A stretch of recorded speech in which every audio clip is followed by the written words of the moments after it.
arona vuze turaza gucunguza uburyo umwete ariko mbere yuko dutangira nagira ngo dusabe pasteur adusenge turagize Imana si ngombwa se pasteur urimo wiyaminiya ntiwe mutunguruto kandi hano harimo abantu niyo waba utari pasteur ufite umwuka hano muzi ibirori by'abana bacu turagusaba ko wije imbere ndetse n'ugiye kuyobora umuheze imbaraga zo kubikora neza kuko basanzwe babikora Yesu umwami ngabana natwe muri ibirori byiza muri ibirori by'abana bacu ubaheze umugisha bose uko bateraniye hangaha uzabaheze hirwe ubahe kubyara kobwa na hungu Mana turagushimiye kuzurukundo rwawe ubwo bakundanye bazokomeza bakundana n'umwami Yesu baho turagushimiye ku izina rya Yesu amen buriya ibintu byose iyo tubiragije Imana yaje bikunze bizamo umunsi turizera ko ahantu hateraniye abantu bangana gutya Imana buri bugufi ibyo irahangaha hirya no hino irahari muraza kumvamo indangagaciro muraza no kumvamo na kirazira ibyo twifuza ko abantu abashyingiranye cyangwa abashakanye badakora muraza kubyumva byinshi usanga twarabyize mu nsengero mu matorero ndetse hari n'ibyo ababyeyi bacu batwigishije turaza kureba uburyo bw'icungamutungo abashyingiranywe bacunga umutungo gute turaza kureba ibishobora gutuma abantu bashyingiranywe batandukana abashyingiranywe bimwe n'amategeko turaza no gusoreza ku gice cy'indahiro kurahira abantu biyemeza urugendo bagiye kujyamo so turaza kugerageza kuvunagura kugira ngo ntaza kubicira gahunda turengejeho iminota mike ariko ndagerageza ntigaruze abashyingiranwa bagomba kuba badahuje ibitsina muraza kugenda mwumva amagambo wenda abantu badakunda gukoresha kenshi twebwe buriya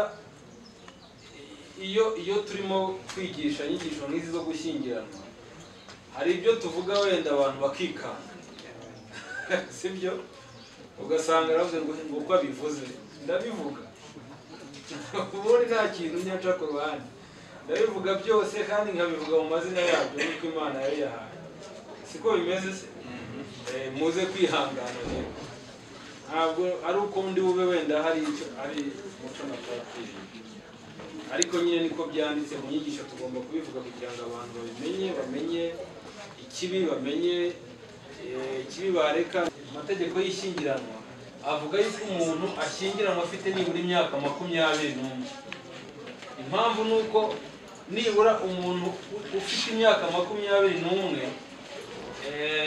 abahanga barebye yuko umuntu ufite imyaka 21 aba afite capacity cyangwa maturité aba amaze kugira ubukure buhagije ku buryo ashobora kuba yashobora kumaneginga urugo rwe yashobora kwihanganira ibibazo ashobora guhurira mu rusako ndetse ashobora no kumenya intumbero y'urugo rwiwe aba ari umuntu ukuze muri make abashyingiranywe ubwabo bagomba kuba baragize ubushake bafite ubushake nta gahato kabayeho cyangwa nta gahato kabaho kugira ngo umuntu ashyingirwe ahangaha bibaho kugira ngo mujye mwumva rimwe na rimwe aho abana bakiri batoya bashobora kuba baragejeje imyaka 21 cyangwa no munsi yayo ugasanga wenda bakinnyi iby'abana bigwemo iby'abantu bakuru umuhungu ateye umukobwa inda kandi bari n'inshuti cyangwa se bakabikora mu buryo butaniteguye ariko ugasanga hajemo influence y'ababyeyi ababyeyi bagahaguruka bati dutera umukobwa inda tutamurongora tuzagufungisha bigiye bibaho muri famille zitandukanye abanyarwanda amateka twaciyemo kenshi yagiye atuma abantu batandukana umuntu agatandukana na mushiki we undi agatandukana na musaza we amateka murayazi uko byagenze abanyarwanda bamwe bagahungira Tanzania abandi bagahungira mu Rwanda abandi bagahungira Uganda abandi bagahungira Burundi ariko bakaba ari abavandimwe ari bene umugabo muri iki gihe rero abantu nyine abanyarwanda baraje nyuma y'igihugu kibohora abanyarwanda bagaruka mu gihugu baratunganirwa. Ubu mbona ahubwo ari cyo gihe cyo kuba abantu bagombye kuba bavuga ibisekuruza byabo bakavuga inkomoko zabo kugira ngo ejo utazikanga bashyingiranywe na mushiki wawe cyangwa na musaza wawe kandi itegeko ritabyemeje. No mu muco nyarwanda ntago bibaho. Iyo umuntu ashyingiranywe na mushiki we babyara ibyitwa ngo ni amacugane. Ntimubizi? Ntabwo sindayabonaho ariko ndayumva. Numva bavuga ko umuntu ashobora kubyara umwana ukabona nyine asa nk'ufite ikibazo cyuzuye neza rimwe na rimwe kubera ko amaraso abaho. Ibyo rero itegeko dufite amahirwe ko itegeko ryo gushyingiranwa ryabihaye agaciro, nta muntu wemerewe gushyingiranwa na mushiki we. Ikindi, amasezerano yo gushyingiranwa agomba kuba yarakozwe hagati y'umugore umwe n'umugabo umwe, kuko itegeko ntabwo ryemera ubushoreke ndetse n'ubuharike. Ugomba kuba gushyingiranwa n'umugabo umwe cyangwa umugore umwe. Hanyuma ikindi gice kivuga inshingano n'uburenganzira bw'abashakanye. Iyo abantu bamaze gushakana, bamaze gushyingiranwa, tumaze kubasezeranya, ese bagira izihe nshingano, bagira ubuhe burenganzira, bafatanya gute urugo rwabo. Icyambere, abashyingiranywe bafite uburenganzira n'inshingano bingana. Umugore n'umugabo bafite uburenganzira n'inshingano bingana mu rugo rwabo igihe cyose bashyingiranywe imbere y'amategeko. Turabizi twese ni na politike y'igihugu cyacu y'uburinganire no kubuzuzanye. Nta muntu ugomba gusumba undi, nta n'ugomba gukandamiza undi kubera impamvu. Twese turangana imbere y'amategeko, ari umugore ari umugabo. Buri wese mu bashyingiranywe agomba kugira uruhare mu bitunga urugo bikurikije uburyo n'amikoro ye. Ahangaha abantu bagiye gushyingiranwa uyu munsi turaza kubibona. Ikintu cyitwa gutunga urugo cyagiye mu itegeko, kuko muraza kubibona nituza no kugaragaza ibishobora gutandukanya abantu. Turaza kubonamo iyo umwe yanze gutanga ibitunga urugo ko ashobora kubigaragariza amategeko, akabigaragariza urukiko rukabatandukanya. Umwana ni w'ababyeyi bose, kuko buri muntu uwo ari we wese agomba kugira uruhare mu gukura k'umwana, agakura kandi agakura nk'umwana wareze. Impamvu mbivuga, twese turabizi, hari abantu twita ngo ni ba mayibobo. Ntimubazi nubwo ari ijambo tutagikoresha. Dufite abana bari mu muhanda kandi bariya abana ntabwo bavutse ku biti. Bariya abana bafite ababyeyi, bafite ba se na ba nyina bariho, ariko ni ababyeyi gito, ni ababyeyi bananiwe inshingano zabo. Rimwe na rimwe ugasanga ntabwo bigeze bahurira abana bukwiye. Umwana agakura yageze imyaka 10 agatangira agahita ajya mu muhanda agata ababyeyi bakagenda. Umwana yabonye uburere bw'ababyeyi, parental care ntayo yabonye. Ababyeyi gito batarera abana babo ngo babahe uburere bugombye cyangwa bukwiye. Ibyo rero twebwe turabibabwira, ni inshingano zacu kubibabwira kugira ngo mumenye ngo niba ngiye kubyara umwana. Turaza kubibona, kubyara umwana ugomba kujyana n'ubushobozi ufite. Kubyara umwana ubashije kurera, ntabwo ari ukubyara umwana nurangiza uvuga ngo igihugu kizamunderera. Ihohoterwa kera rero abantu bavuga ngo ihohoterwa rishingiye ku gitsina, abantu bahitaga bumva ko nyine buriya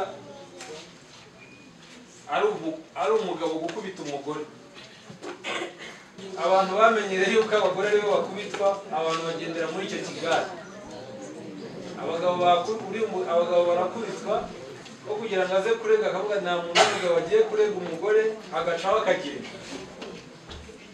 Ariko hari n'abagabo b'intwari batinyuka kuza bakabivuga, ariko nabwo nta wabivugira mu nteko y'abaturage. Iyo agerageje kuza kubivuga araza akakwihererana mukajya ahantu wenda muri biro mukanakingaho kugira ngo hatagira umuntu ubyumva yuko yaje kurega umugore wiwe. Izo kesi rero turazifite rwose. Abagore muri aha ngaha mwumve neza uburinganire icyayi cyo n'abagabo babyumva. Ntabwo twifuza kubona rwose umugore ukubita umugabo cyangwa umugabo ukubita umugore. Gufata umuntu watoranyije muri miliyoni 12 ukamugira umugore cyangwa ukamugira umugabo warangiza nyuma ukamuhemba kumukubita, ubundi ntabwo byakabayeho. Ni ibintu rwose twifuza ko bitakabayeho muri iki kinyejana mu gihe tugezemo. Ibyo ntabwo tubyifuza. Ihohoterwa rero bigenda bicika, bigenda bigabanyuka ugereranyije n'igihe cya kera uko abantu bari babayeho. Abagore benshi bajyaga kuva mu rugo ugasanga barababwira ngo hari inama zijya ziba za ba masenge, ba nyirasenge, bakihererana umwana w'umukobwa bakamubwira bati nyamuneka umugabo ntabwo kubita uzaceceke. Bakabihererana bakababwira ibi ni nko kubashyira, ni nk'imyuka mibi. Kuko kubwira umugore ngo kubwira umwana w'umukobwa warezwe adakubitwa yarateteshejwe warezwe yajya gushyingirwa ukamubwira ngo nugerayo ngo uzakubitwa, ngo niko natwe twarwubatse, ngo niko zubaka. Uba wamwishe mu mutwe. Uwamwishe mu mutwe buriya ntabwo agenda agiye gushyingirwa, ziko agenda azirwa agiye gukubita. Kandi ibyo ngibyo ngira ngo ubushize umwaka ushize 2016 nyakubahwa Perezida wa Repubulika yihanije abantu hari mu nteko rusange y'abagore bari muri convention ngira ngo aravuga ati mureke abana b'abakobwa mureke kubigisha ibintu bitari byo. Ntabwo abagabo bose bakubita abagore, nta nubwo abagore bose babayeho bakubiswe. Abantu ntabwo bakwiye kuba bigisha abana babwira ngo niko zubakwa, ngo uzakubitwa uzagira ute, bagahindanya amasura y'abagabo. Ugasanga umwana w'umukobwa ashyingiye umugabo azinga abagabo ntabwo ari abantu, ni inyamaswa. Bamwe barababwira ngo abagabo ni ibisambo, umugabo iyo yipfuye ararya. Umugabo uzajya umugaburira ku isahane nini, umuhere mu gikombe kinini. Kandi ntabwo ari byo. Umugabo ni umuntu nkawe. Urugo urimo urarwubakira ku musenyi, umeze nka rwa rundi nyine urimo urarwubakira ku mucanga, ntabwo urwo rugo rushobora gukomera. Kuko twese turabizi neza, turi abantu bakuru, abantu bari hano, niyo bajya gushyingiranwa byose baba barabiganiriyeho. Nta kintu na kimwe gishobora kuza gukora inshingano z'umugabo cyangwa z'umugore, nta na kimwe. Izo stress ntabwo zigomba kuba urwitwazo. Abantu bose barakora inshingano neza kandi no ku kazi bakagakora. Niba utirirwanye wiriwe ufite stress hano ku kazi, warangiza nimugoroba byagera ukagenda stress bavanye ku kazi ukazirukankana, wakwinjira mu rugo uhuye nawe ugasanga nyine ibintu byabaye stress. Izo stress ziguma mu kazi, nugera mu rugo umenye ngo ugeze ahandi hantu. Urwo rugo nyine ugomba kugira ibyo ukora bitandukanye n'akazi wiriwemo. Mwebwe murabyumva mwabageni, mwebwe ndimo kubwira. Nta excuse nimwe dushaka. Sinshaka kuzabona umugore aza kumbwira ko byakora. So kumve ko ibyo bintu ni ngombwa. Abantu tureke kwibeshya ku bintu n'amafaranga n'ibindi. Buriya reka mbabwire ikintu kimwe. Umugore ushobora kumugurira ibiryo byiza, ukamusohokana muri hoteli wenda nka Convention cyangwa na Marriott, wamugezeho ukamugurira ibiryo byiza, yabikubita amaso kubera ko mu mutwe atari stable, apeti kabura, bikamunanira kubirya. Kandi apeti ntabwo igurwa. Amafaranga wowe ufite yose ntushobora kugura apeti. Ashobora kugera ku buriri rwose waramuguriye matera Dodoma n'igitanda cyiza cyagira nyarumva ngo bavuga ngo igitanda ngo kimeze nk'icyo mu mazi, sinzi uko bimeze. Akakigeraho nakuvura nziza rwose, ibintu byose ari sawa, n'icyumba kimeze neza kirimo n'imibavu. yagera kuburira akabura ibitotsi akarareba kugeza mu gitondo. Amafaranga wowe ufite yose ntashobora kugura ibitotsi. Ntazagira umuntu ukubeshya. Umuntu ni mu mutwe. Umuntu atameze neza mu mutwe, ibindi byose uri mubeshya abantu, uri mumubeshya. Ibyishimo bifite aho bikomoka, hanyuma n'ibindi bikaza ari inyongera. Ibyishimo bikomoka ku nshingano, kuba mwebwe mwakoze inshingano zanyu neza, nta kindi. Iyo rero utazikoze uri umugabo cyangwa uri umugore, uriba wamuhohoteye indirect. Ihohoterwa rero ubwo mugiriye. Icyanyuma no kumara nibura imyaka 2 abantu batabana ku bushake, harabayeho kwahukana, mujya mubyumva. Umugore akahukana cyangwa umugabo akagenda imyaka 2 igashira, abantu batabana. Icyo gihe itegeko rishobora kubatandukanya mu gihe mutabana mu buryo bwagenwe n'itegeko. Kwihuse rero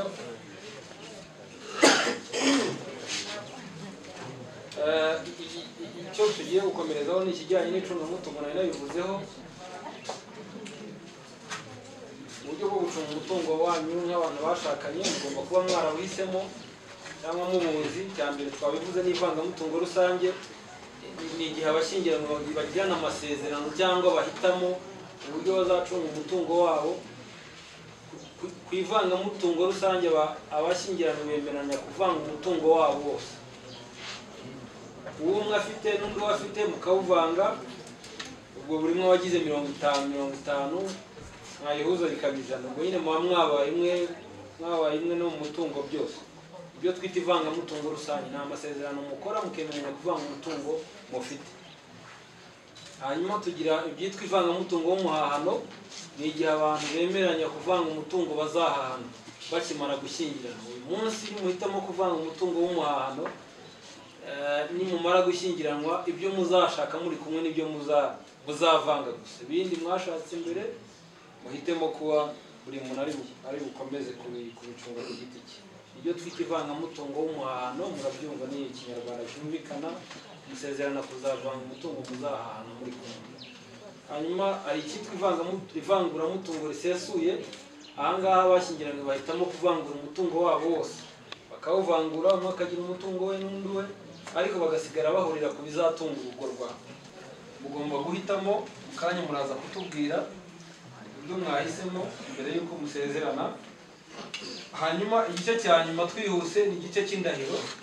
Indahiro igenwa n'itegeko mu ngingo yaryo 177, ivuga ko abashyingiranywe bagirana indahiro, barahira imbere y'umwanditsi w'irangamimerere, bakemeranya ko bazabana bakurikije amabwiriza n'amategeko, bakurikije n'inyigisho twabahaye, bakazubahiriza nk'uko twabivuze, ndetse n'izindi muziga izo mwigishijwe n'ababyeyi banyu byose murabikurikiza. Turabizi twese abantu bajya mu nshingano zifite icyo zivuze zikomeye, abantu bose bararahira bakiyemeza ko bagiye gukora izo nshingano neza. Namwe rero indahiro y'abashakanye muba mwiyemeza bya bintu byose twavuze, murabivuga mu ijwi riranguruye nubwo nta mikoro dufite. Hanyuma mutubwire uburyo bw'icungamutungo mwahisemo. Iragiye Jean Felix, Uwamahoro Alexia. Ivangamutungo rusange.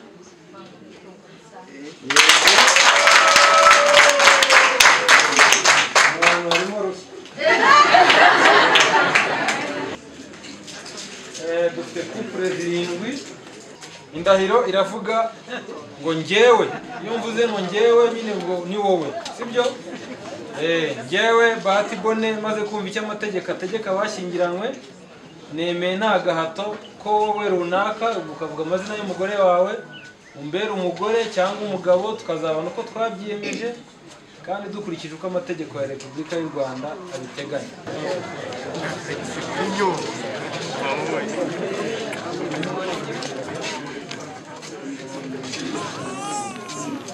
Yewe Uwiragiye Jean Felix maze kumva icyo amategeko ategeka abashyingiranywe, nemeye nta gahato ko wowe Uwamahoro Alexia umbera umugore, tukazabana uko twabyiyemeje kandi dukurikije uko amategeko ya Repubulika y'u Rwanda abiteganya.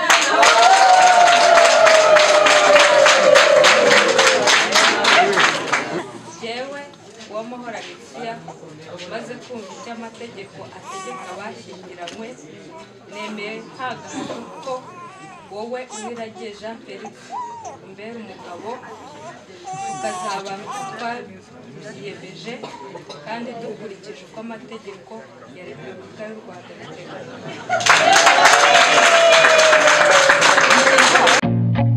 I feel nauseous, believe me. Never had a lot of shit come easy. Had to work hard, struggle just to be me. Had to rise up just so they could see me. Did what I had to do just to feed me, and what was left over I put towards my dreaming. But the only thing in life that has meaning are the things you gotta work for, believe me. Take into your hands a plan, your own hands can land your own brand. And damn, I feel like no one takes accountability. They want the credibility, convincingly unwilling to put in the hours it takes to get some power. Don't be f***ing sour, take a cold shower. Scream until you're louder, work until you're prouder. And f*** all the doubters, they're just your downers. I swear to God they all let me down. I always fought just to wear the crown. I'm off at these fucking clowns who were all taught they deserve an ounce. It's only worth it if you work for it. It's only worth it if you work for it. I won't stop till they hear me now. I won't stop till I wear the crown.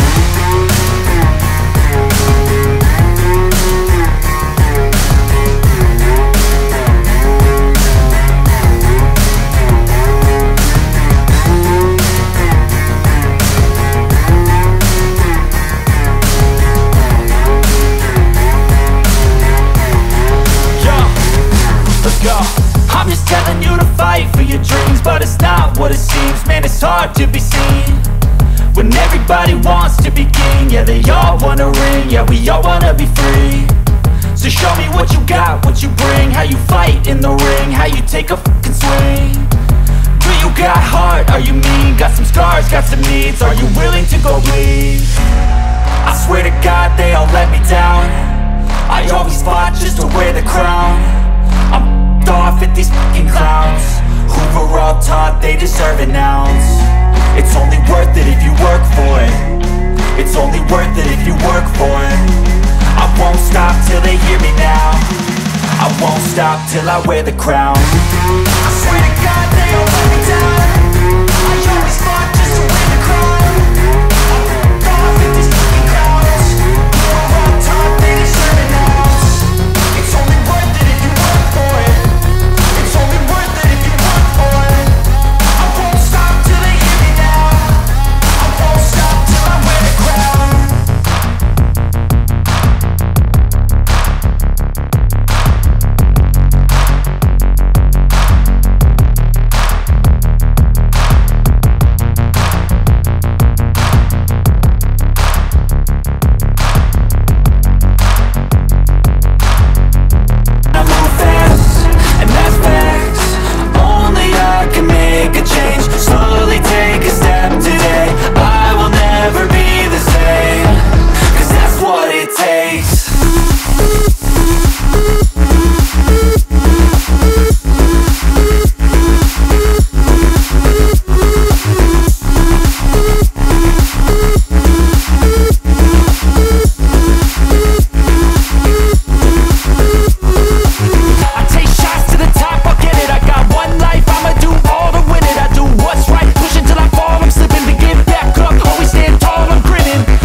I'm never gonna look back, cause damn I was built to last. You move slow and I move fast, and that's facts. Only I can make a change, slowly take a step today.